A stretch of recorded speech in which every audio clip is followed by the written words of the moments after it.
Hello, my name is Nathan June, and in this video I will be explaining and demonstrating the four relay baton exchange techniques, which are the blind exchange, the upsweep method, the push pass, and the visual exchange. I will also explain and demonstrate two hurdle drills, which are the lead leg wall drill and the trail leg wall drill. First is the blind exchange. It's called this because there's no visual contact between both of the runners. The outgoing runner takes off at full speed the instant that the incoming runner hits the go mark. It's important that the outgoing runner focus on the incoming runner's feet and does not get distracted. At a verbal signal or some predetermined mark, the outgoing runner extends his arm back and presents the open hand, trying to establish a high and stable target. The outgoing runner needs to trust the incoming runner to deliver the baton and not try and reach or feel for it. Next is the upsweep method. The upsweep method is used by less experienced athletes because it's very simple to do and easy to learn. It's also been used by international teams, however. In this technique, the receiver extends the receiving arm backwards and makes a V with the thumb and index finger. The fingers point downward. Although the arm and hand should be raised as high as possible, they're lower than in the push pass, which I will discuss later. As the incoming runner approaches the target, he raises the passing arm in a forward motion, as in to upsweep the baton into the receiver's hand in that position. Next is the push pass.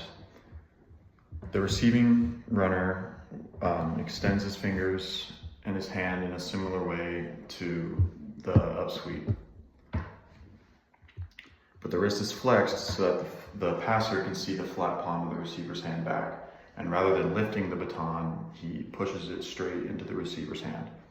And there are several advantages to this. The motion of pushing the baton is more in rhythm with the sprint motion. And it makes for a quicker and easier transition. Final relay method is the visual exchange. It's used for longer relays, usually 400 meters or more.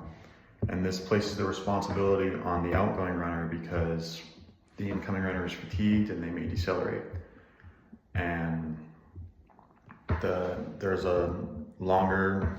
a longer exchange because the receiving runner picks an earlier go mark.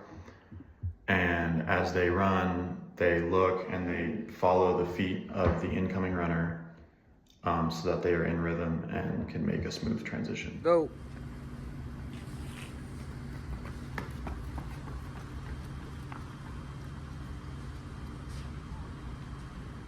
Now I will get into the hurdle drills. The first hurdle drill is the lead leg wall drill. You place a hurdle against the wall so that the crossbar lies flat against it. You stand 4 to 5 feet away, facing the hurdle. You lean forward from the ankle and lift the knee as if to take off over the hurdle. The opposite forearm swings forward, leading with the elbow to balance the motion and keep it as like a natural running and jumping motion.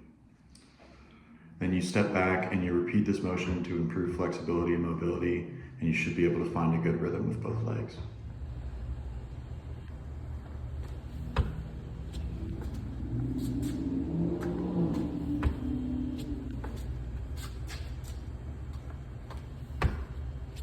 For the trail leg wall drill, you set the hurdle to a height that allows you to lift the trail leg over an imaginary extension of it. Place it around 2 feet from the wall with the crossbar parallel to the wall. Stand to the side of the hurdle with the lead leg on the ground just past the hurdle crossbar. Reach forward with the hands and continuously swing the hips over the hurdle.